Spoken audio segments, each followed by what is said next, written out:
memilih jalur fotografi ini sebagai memang penghidupannya. Karena tidak ada lagi bidang lain yang cocok dengan saya seperti itu. Yang cocok atau yang mau menerima? Beda tipis. Lebih senang dagangnya dibanding dengan karyanya. Karena foto kan akan menyesuaikan ya. Tapi bagaimana kita mengservis klien, menawarkan produk kita tuh jauh lebih penting. Bagi saya pribadi, banyak orang pintar motret. Tapi tidak tahu cara menjual. Itu menjual. Menjual tuh bagi saya ya harus tampil sedikit beda. Mengutip dari kata-kata Panji. Sedikit beda lebih baik dibanding sedikit lebih baik. Gitu. Ternyata yang keluar tuh mantan dari klien saya yang perempuan. Mantannya langsung. Bukan mantan Bigus.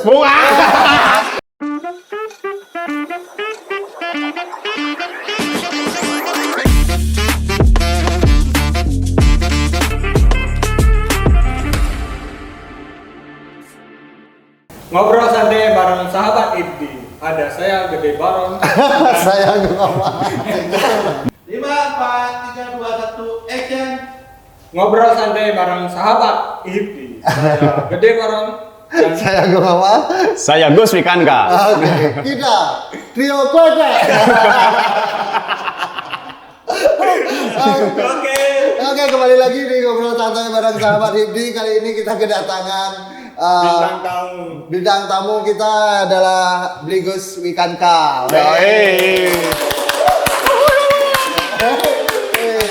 Ketua kita hadir hari ini. Oke,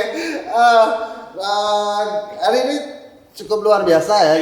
Jadi kita Cuaca cerah. Bagaimana untuk memotret kali ini dengan cuaca yang seperti ini? Hindari jam siang.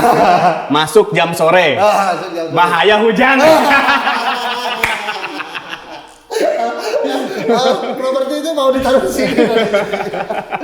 Oke, hindari jam siang. Oh, itu langsung pesan ya, Langsung pesan hindari siang. Kalau mau siang di studio saja di BM ini BM.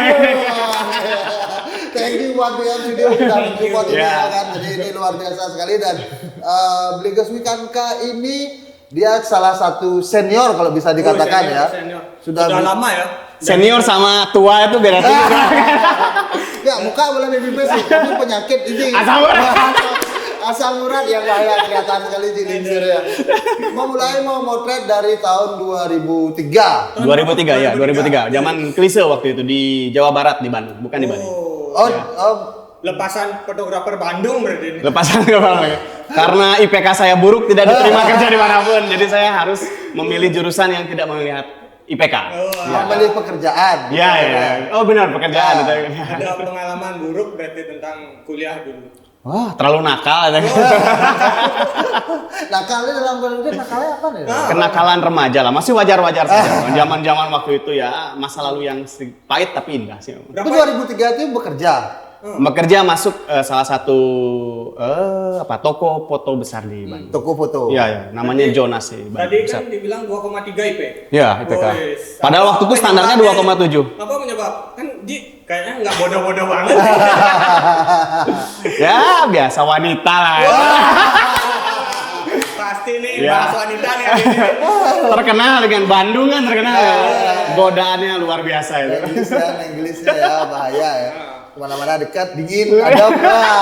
Oh gitu salah satu membuat IPK ya tuh. 2003 mulai itu langsung menjadi memotret ya. Dari asisten dulu sih, asisten foto di studio dan saya lebih berkembang di editor. Sambil kuliah dibanding foto. Kuliah udah lulus. Setelah D3 saya kerja dan saya biayai kuliah S1 dengan biaya foto. Bisa. Dari fotografi ya. Dari fotografi ya, dari kerja memang fotografi. memilih jalur fotografi ini sebagai memang penghidupannya. Karena tidak ada lagi bidang lain yang cocok dengan saya seperti itu. Yang cocok atau yang mau menerima? Beda tipis. Yang mau menerima sih. Kayaknya itu sih. Tapi dari 2003 itu kan masih bekerja dengan orang. Bekerja dengan orang. Sampai 2009 tuh bekerja sama orang. 2009 di mana aja? Di satu tempat itu? Di Jonas, terus saya kuliah sambil kerja dan pindah ke Maestro Foto di Jalan Sudirman itu. Itu udah studio foto legend udah. Ya, lama juga di sana. Di situ juga menjadi editor. Editor dan fotografer outdoor masih zaman Mangrove, Tegalwangi, zaman-zaman itu sih. Itu udah didokumentasi. Sudah di prewed lah. Sudah Planet Outdoor ya. Tapi masih kerja dengan orang. Masih kerja sana. Wikanka belum lahir. Belum lahir. Akhirnya berani Akhirnya memutuskan. di 1 Juni 2009 saya bikin Wikanka dan 1 bulan pertama tidak ada job. Wah. 1 bulan Pertama tidak ada job. pendek sebenarnya Ji. Menurut saya tuh Ya, bulan keduanya itu cuma 1 job. Baru 10 tahun nggak pernah ada job. Ya itu perjuangan itu kan masih konsisten. Konsisten luar biasa Ron. Luar biasa. Tapi Wikanka akhirnya lahir. Lahir 2009 saya mencoba itu beranikan diri. berawal dari hobi motret berarti. Sebenarnya saya hobi dagang, bukan hobi motret. Dagang sih, saya suka dagang. Wah. Suka dagang. Lebih senang dagangnya dibanding dengan karyanya. Karena foto kan akan menyesuaikan ya. Tapi bagaimana kita mengservis klien, menawarkan produk kita tuh jauh lebih penting. Itu sih bagi saya. Bagaimana strategi menawarkan? Strategi menawarkan itu ya. Strategi. Itu cukup menarik ya. Jadi, nah apa strategi Wikanka? Strategi Wikanka ya. Edukasi nih buat teman-teman. Bukan gimana, saya cuma berbagi pengalaman. Bagi saya pribadi, banyak orang pintar motret. Tapi tidak tahu cara menjual. Nah, itu dia menjual. permasalahannya. Menjual tuh bagi saya ya harus tampil sedikit beda. Mengutip dari kata-kata Panji, sedikit beda lebih baik dibanding sedikit lebih baik. Gitu. Jadi makanya waktu tahun 2010 tuh saya keluarkan infrared. Nah, walaupun ini dia dari 10 orang yang pakai yang klien saya infrared, 9 orang tidak suka. Tapi saya tetap pakai infrared untuk yang satu klien, untuk jadi 100 klien jadi 10 orang. Dan itu akan membuat nama kita dikenal karena kita berbeda. Kalau zaman sekarang saya lebih ke arah double exposure, biar sedikit Jadi bedanya bisa itu. dikatakan infrared itu adalah cikal bakal Jik pertama kali. Iya. Untuk memulai nama, menaikkan namanya itu. menaikkan dari itu. nama. Jadi Iya. memang style itu sudah dipikirkan. Iya, awal, dipikirkan ya. untuk tampil beda sih. Tampil beda. Iya. Oke, berarti dari perjalanan di fotografi sampai akhirnya sampai saat ini dan terbentuklah sebuah wadah yang namanya HIPDI. HIPDI, ya.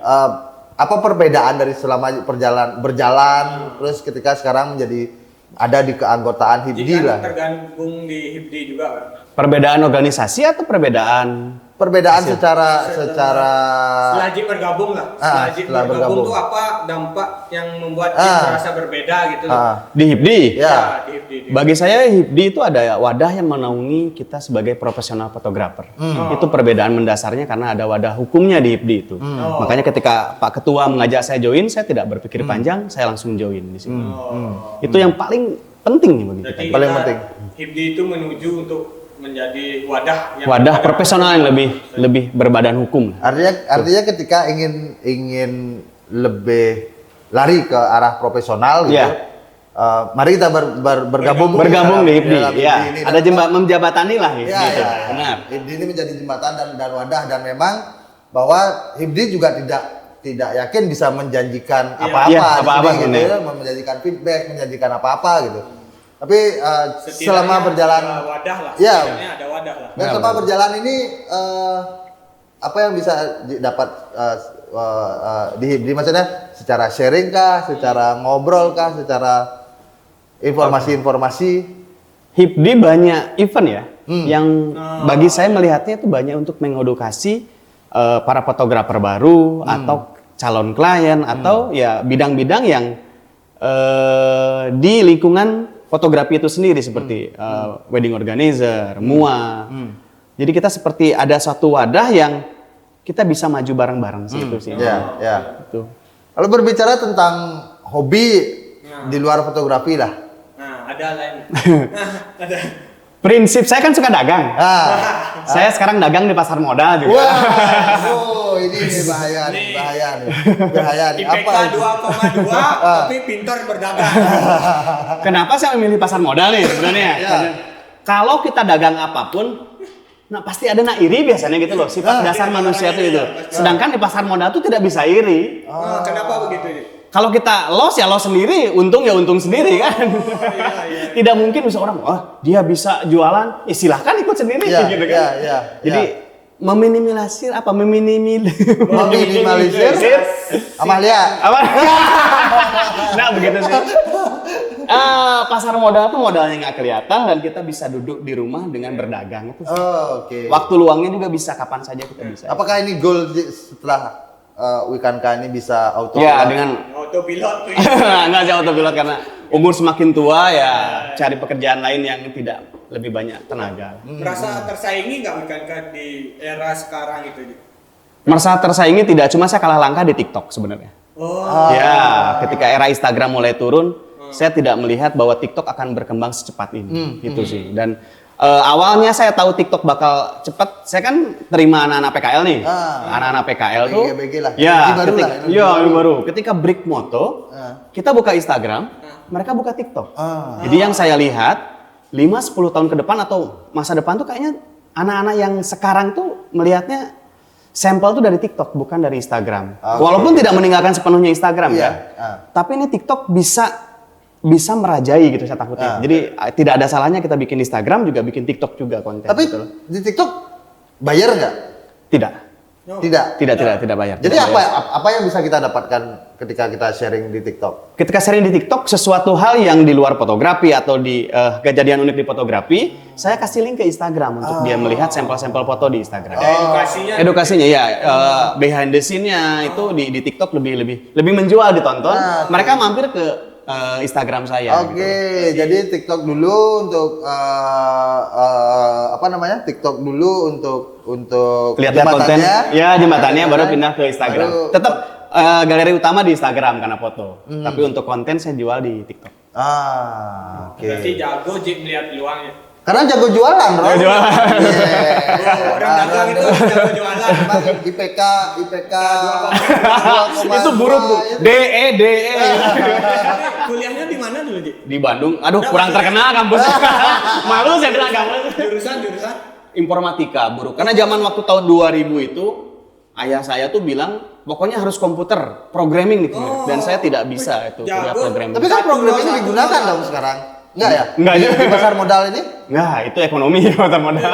Oke. Full ekonomi. Full ekonomi. Berarti Kenapa enggak? belajar 101 Jik ya? Ya dulu itu. Bilangan linear kan? Bingung. Ketika programming kan bikin garis aja waktu itu pakai Pascal, zaman dulu kan Pascal. Di Photoshop tinggal tarik garis, beres gitu. Begitu rumit gitu bagi saya. Sorry tak potong. Saya berpikir pasti setiap fotografer dan kita bekerja di lapangan, dan kita bekerja jasa. Semua orang pasti, semua fotografer atau semua jasa dokumentasi pernah mengalami hal-hal unik kan? Hal unik, oh iya. Sesuatu yang unik atau sesuatu yang sangat membekas hingga sekarang saat ini dan menjadi pengalaman yang luar biasa gitu. Ada nggak, guys? Ada hal unik waktu tahun 2014 nih, saya berbagi sedikit aja. 2014 saya sempat ada klien dulu di Art Center. Di Art Center itu kan ada tangga ke atas, ada pintu tuh di atas. Ada pintu di atas. Klien saya dengan saya naik ke atas, pintunya ditutup. Ternyata ada foto orang di balik sebelah sini. Ketika saya sudah nunggu 5 menit, dibukalah pintu itu. Ternyata yang keluar tuh mantan dari klien saya yang perempuan. Mantannya langsung. Bukan mantan Bigus. Bukan. Mantan saya di Bandung. Mantan di Bandung nih. Itu ceweknya hampir pingsan waktu itu. Iya, hampir pingsan. Saya tahan gini dan dia melihat untuk pertama kali mantan pacarnya itu bawa selingkuhannya waktu itu karena dia tidak tahu pacarnya itu. Iya. Dia putus gara-gara diselingkuh. Bukan saya. Oh, saya lagi. Nah, bagaimana itu kan mood udah pasti rusak. Mood rusak dan perempuan itu dia diam. Jadi dia bilang, "Maaf ya, Bli, untuk pertama kali saya lihat ternyata itu mantan selingkuhannya." Dia kaget karena temannya sendiri juga gitu. Karena zaman itu waktu belum zaman Instagram story belum kan. Tapi yang beruntungnya si cowok tuh tenang dia. Dia bilang begini. Dan itu membekas sekali di saya. Tenang aja, saya lebih ganteng dan kita bayar lebih mahal vendor fotonya. Gitu. Di sana saya langsung berani. Terima kasih gitu. Dan dia mau ketawa. Iya. Beli nanti dipajang di IG ya. Siap. Saya kasih pajang. Langsung saya mention nanti. Langsung semangat gitu. Akhirnya mereka moodnya bisa balik dan wedding juga pakai saya dan masih berhubungan baik sama itu kan semangat dari si pria kan. Tapi bagaimana Bligos memecahkan permasalahan itu kan by accident banget kan gitu. By accident ya. Nggak pernah tetap tenang sih, maksudnya biarkan dia merasa tenang dulu.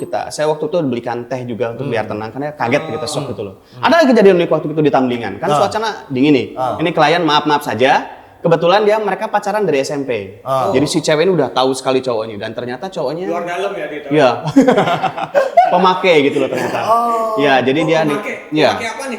pemakai obat terlarang gitu kan. Dan waktu itu dia kedinginan, saya kurang paham juga gimana dan dia minta maaf saya harus ke belakang dulu. Udah gitu saya lihat dari jauh disuntik sama calon istrinya, baru dia cerita. Setelah agak segeran dia cerita, dia lihat kan tangannya dengan baris itu. Berat-berat Iya. itu ya. Dia jujur dengan ketergantungan obat dan sekarang lagi rehab, dan yang dia suka itu perempuannya tidak kemana-mana walaupun dia tahu sudah itu. Dan Sudah mati nih. satu hal yang sampai saya sekarang diingat, Gus, jangan pernah kamu nyoba narkoba, apapun itu. Saya sudah nyoba sebelumnya. Saya sudah, makanya IPK saya 2,9. Itu wanita itu. Ini obrolan apa ya? Makin kesini makin ngawur. Tapi akhirnya secara tidak langsung klien memberikan banyak pelajaran. Oh iya. Banyak. Prinsip saya di fotografi itu memang saya suka karena fotografi adalah sesuatu hal yang akan membawa saya ke masa depan. Nah, Seperti dokter anak yang melahirkan. Dulu lahir dokternya ini gitu loh. Fotografi pun sama. Dulu saya foto itu dengan bapak ini. Itu salah satu saya sukanya dengan bidang ini, dan ketemu orang-orang baru tuh asik gitu loh. Iya, orang-orang yang di dalam private, banyak-banyak hal yang saya sharing, saya senang ngobrol intinya sih. dan itu menjadi ya kita terbuka. Terbuka ya, terbuka. Dunia ini luas, brother. Karena memang suka dagang, jadi memang suka suka ngobrol dan ya. membuka link. Link dan wawasan. Benar. Kan banyak nih juga fotografer suka malu-malu gitu, jadi kayak ini menurut Bigus gimana? Fotografer ya, pengalaman saya, fotografer bukan hanya mengambil gambar dan membereskan file itu aja, tapi ya tetap kita ada chemistry dengan klien. Setelah beres file, kita save nomor WhatsApp-nya, kita temenan di Instagram, dan hal-hal seperti itu yang dilihat oleh klien-klien nanti. Promosi terbesar adalah mulut kita sendiri. Promosi terbesar bukan di Instagram atau TikTok, tapi klien kita adalah sumber dari promosi. Karena teman ke teman cerita itu jauh lebih besar dampaknya dibanding lewat Instagram atau promo atau TikTok atau yang lain. Itu sih kunci saya. Iya itu. Teman tuh bilang tuh pakai ini aja belum. Percaya dia. Ya, tetap Itu sih. offline masih tetap harus dijaga. Iya, tetap hubungan itu dengan klien tuh tetap. Misalnya berarti kita mengabadikan momen. Iya. Pernah nggak kejadian kehilangan momen gitu? Kehilangan momen. Tuh. Kehilangan file mungkin ya. Kehilangan file ya. Kalau dari SD card selama ini tidak pernah. Tidak Krusial pernah, sekali. jangan sekali. Tapi pernah salah satu staff saya salah copy file. Dia tidak ngopi semuanya, dan ini tahun 2014. Itu kejadian terakhir yang benar-benar membuat saya hati-hati sekali saya kejadian itu. Jadi setelah pulang dari motret, kalau kamu capek jangan kamu copy file. Dia salahnya bukan folder di copy, tapi fotonya di copy di scroll. Waktu itu kejadiannya Nggak seperti dapet itu. Ya, semua. jadi nggak dapat semuanya, kehilangan sekitar 100 file wedding. Saya minta maaf, saya kembalikan uangnya, saya kasih free foto maternity, foto baby, dan foto 3 bulanan. Saya kasih free. Wah. Itu saya kasih. Dan dia sebenarnya dia tidak masalah, karena itu bukan acara yang pentingnya pas resepsi aja. Cuma itu adalah kesalahan dari tim saya dan saya harus meminta maaf. Dan akhirnya hubungan tetap Oh baik, sampai sekarang masih. Dan ketika kita bentuk pertanggungjawaban kita. Iya, dia masa nggak usah diganti, saya nggak mau. Tetap ini adalah kesalahan saya. Dan sejak kejadian itu saya backup file 2 hard disk dan 1 laptop, tidak mau. Dan kunci bagi saya SD card sampai saat ini tidak pernah bermasalah adalah selalu di format setiap pemotretan. Bagi saya begitu, format. Setelah backup tapi ya, dipastikan backup. Itu. Berbicara tentang hubungan dengan klien gitu kan menjaga sekali. Oh itu. sangat menjaga. Apakah melakukan kontrak paper gitu, maksudnya kayak melakukan kontrak sebelum Oh iya. atau gimana ya? Hubungan fotografi dengan klien bukan hanya sekedar dia bayar DP lunas dan kita pergi, tapi setelah dia bayar down payment, saya pasti akan memberikan kwitansi yang lengkap, kapan termin dia harus bayar, kapan dia ininya file harus beres kapan, kita perjanjian semuanya sudah ada dalam kwitansi itu sendiri. Dan ya invoice. Setelah beres semuanya diterima, saya bilang ke klien, dalam 3 bulan apabila ada file rusak atau apa balik ke saya. Tapi setelah 3 bulan sampai 1 tahun saya kasih harga. Untuk dia minta file, setahun sampai 5 tahun lebih mahal. Tapi akan saya save tetap.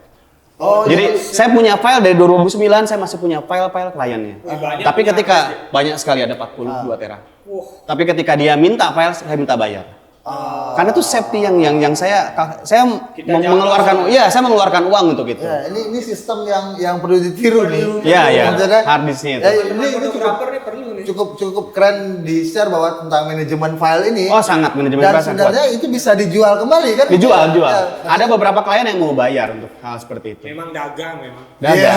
Ya, tapi kalau sudah ada beberapa hard disk yang rusak ya. Karena yang tahun 2012, 2011 itu rusak, saya minta maaf kalau dia minta. Tapi sebenarnya itu bukan tanggung jawab saya sebenarnya kan. Karena sudah 3 bulan, setahun udah ini. Tapi kalaupun dia minta dan kebetulan masih ada, saya kasih. Ya, dan tentunya dengan bayar. Dan itu sebenarnya adalah bukan jatuh menitik beratkan dibayarnya, tapi kita membuat sebuah servis kan? Ya, sebuah servis. Baru kemarin, jujur, waktu masa pandemi, yang menghidupi Wikanka adalah klien-klien lama. Wah. Ya, dia jadi iseng nanya, beli masih punya file saya mau anniversary 7 tahun, mau anniversary 8 tahun. Dan saya masih ngeluarkan file itu dikasih dan dia suka, benar-benar manajemen filenya dan itu dia balik lagi untuk acara family lah, hanya sekedar ulang tahun anak, kata gitu dipanggil lagi kita. Setelah bisnisnya bisa ke sana aja. Itu untuk mempererat hubungan masih. Walaupun kita nggak ngucapin ulang tahun atau apa, tapi bagi mereka di-mention kalau nanti anniversary atau ulang tahun atau apa private silakan mention Wikanka, nanti kan saya post di story. Makanya saya sering posting kan 2012 10 tahun itu manajemen itunya untuk jangka panjang sih tidak akan terasa dalam 1 tahun ini belum. Nanti untuk jangka panjangnya itu. Semua ini masih pikirkan sendiri. Maksudnya secara metode, secara strategi itu masih dipikirkan. Saya semuanya. Wah, ini staff itu hanya untuk menjalankan apa yang produksi. Ya. Otaknya masih di saya semua. Oh, otaknya masih Ya. masih Dijik semua. Ya. Wah, ini luar biasa sekali ini. Pengalaman berjualan di foto nih. Kenapa? Ini yang saya lebih senang untuk kayak ngobrol gini lebih senang berbagi apa yang dilakukan setelah pemotretan. Manajemen bukan untuk skill karena skill banyak sekali anak-anak muda yang bagus dan di YouTube banyak sekali tapi bagaimana kita cara menjual dan memanage klien tuh sangat paling penting itu. Ya. Tapi bagaimana menurut man behind the gun atau gun behind the man? Man behind the gun pastilah. Tetap kita tampilkan sesuatu yang beda yang kita tampilkan di Instagram tapi dengan kekuatan manajemen file yang bagus. Dan keramah tamahan, kerendah hatian di lapangan itu sangat pengaruhi. Itu. Kerendah hati. Atau share itu pengalaman lagi nih. Pengalaman pernah nggak menurut kalian yang kan banyak yang tidak bisa memanage selain manajemen file, banyak yang juga tidak bisa memanage kliennya. Manage klien, saya pernah dapat klien sangat rewel dari Ukraina waktu itu nggak salah. Ukraina atau Slovakia lupa. Dia memperlihatkan foto mangrove. Oke. Saya mau di danau ini katanya, danau mangrove yang di tengah-tengah saya bikin, ya kan? Yang saya ajaklah ke mangrove. Ada kayu kan saya hilangin tuh semuanya. Tuh saya foto gitu. Dia marah dengan bahasa agak kasar. Kamu menipu saya. Saya bayar ini maunya di danau dengan ada satu batu di tengahnya. Gitu. Kamu tenang saja, pokoknya nanti hasilnya akan ada batu di tengah. Saya bilang gitu. You can trust me. Orang-orang juga. Besoknya saya langsung edit malamnya, terus saya kirim ke waktu itu masih zaman BBM. Wow, amazing. Terus dia minta foto lagi ke saya. Dia pikir kamu sebenarnya menipu, tapi kamu hebat gitu. Ya inilah penipuan namanya zaman digital. Iya. Jadi skillnya di sana. Skill tetaplah, skill itu tetap rendah hati gitu. Ya. Itu dengan sabar. Maksudnya kan ada sangat apalagi foto family. Sangat sabar. Harus sangat sabar. Dan saya mendidik beberapa teman-teman yang ikut saya juga sabar. Harus sabar. Nggak bisa apa, klien adalah raja, apapun dia mau kasih. Dan kita selalu briefing sebelum pemotretan tuh kita ketemu 10 menit. Apa yang kalian mau dari Wikanka? Foto seperti apa yang kalian mau? Apalagi pas meeting tuh saya detail, maunya apa, seperti apa. Terus ketika dia nanya maunya seperti ini, Anda harus ikut kata saya. Lokasinya harus di sini untuk begini. Apalagi double exposure kan agak rumit kan dibikin. Harus di sini jamnya sekian, gini dengan baju yang harus begini. Kalau Anda ingin foto seperti ini, ikuti kata saya. Oke. Gitu sih. Kalau foto family itu kenapa harus apa gitu? Sabar karena anak-anaknya kan. Oh, anak-anak. Iya, anak-anak. Jadi kita maunya fotonya candid atau apa biar ada ceritanya gitu. Iya. Sabarin sekali, tetap sabar, rendah hati, hati dan ikhlas. Wah, ikhlas sangat ikhlas. Itu yang kita bisa dapat poin di sini. Tapi Don sabar nggak Don? Kabar dia anak polos. Sabar, karena harapan kaya. Sabar terus. Lo tahun brandnya. Segmen klien sabar. Oke Ji, closing statement buat teman-teman Ji, apa yang Ji ingin bagikan. Atau pesankan kepada teman-teman yang ingin membuat brand lah, atau yang sudah memiliki brand cuman bingung cara berjualannya seperti apa. Cara berjualan. Ya, Saya memulai dari nol, jujur aja. Mungkin Ji Gusde tahu sekali saya perjuangan dari Bandung waktu itu tahun 2007 saya cuma bawa uang 200.000, tapi pola pikir saya selalu bilang berusaha, dan klien adalah raja. Apapun yang inginkan klien kita sanggupi selama itu masih masuk akal, dan tetap kembali sesuatu yang beda itu menjual sangat manage klien kamu, hire manajemen kamu dengan sangat baik dan tetap profesional sekali. Kalau ingin langgeng di dunia fotografi ini. Mungkin beberapa orang bilang, ya kan sudah di atas sekarang ngomongnya gampang gitu. Tapi tidak. Saya pernah di dasar-dasar bener-bener masa sulit waktu itu. Pernah kok. Jadi saya tidak hanya sekedar bicara kayak gitu. Dan teman-teman yang sudah dulu sempat gabung di Wikanka sekarang sudah jalan masing-masing dan mereka juga bisa jualan gitu loh. dan itu adalah sebuah kebanggaan. Kebanggaan. Ya. Walaupun sekarang dianggap jadi persaingan, tidak pernah bersaing karena tidak. Oh, syukur lah. Tetap berbeda sih.